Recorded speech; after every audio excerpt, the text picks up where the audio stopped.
அன்பான சகோதர சகோதரிகளே, இன்று நாம் பரிசுத்த வேதத்தில் இருக்கும் ஒரு வல்லமையான வாக்குத்தத்தத்தை கேட்கப் போகிறோம்.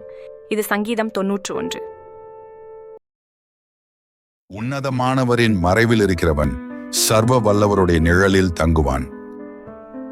நான் கர்த்தரை நோக்கி, நீர் என் அடைக்கலம், என் கோட்டை, என் தேவன், நான் நம்பியிருக்கிறவர் என்று சொல்லுவேன்.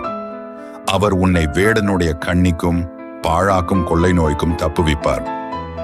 அவர் தமது சிறகுகளாலே உன்னை மூடுவார். அவர் செட்டைகளின் கீழே அடைக்கலம் புகுவாய்.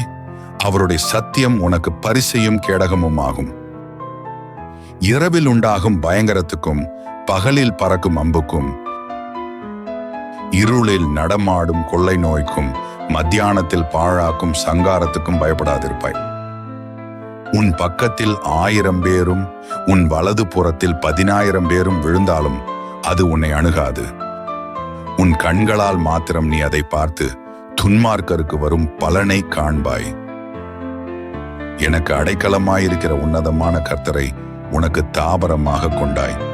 ஆகையால் பொல்லாப்பு உனக்கு நேரிடாது, வாதை உன் கூடாரத்தை அணுகாது. உன் வழிகளில் எல்லாம் உன்னை காக்கும்படி உனக்காக தம்முடைய தூதர்களுக்கு கட்டளையிடுவார். உன் பாதம் கல்லில் இடராதபடிக்கு அவர்கள் உன்னை தங்கள் கைகளில் ஏந்தி கொண்டு போவார்கள். சிங்கத்தின் மேலும் விரியன் பாம்பின் மேலும் நீ நடந்து பாலசிங்கத்தையும் வலுசர்ப்பத்தையும் மிதித்து போடுவாய். அவன் என்னிடத்தில் வாஞ்சையாயிருக்கிறபடியால் அவனை விடுவிப்பேன்.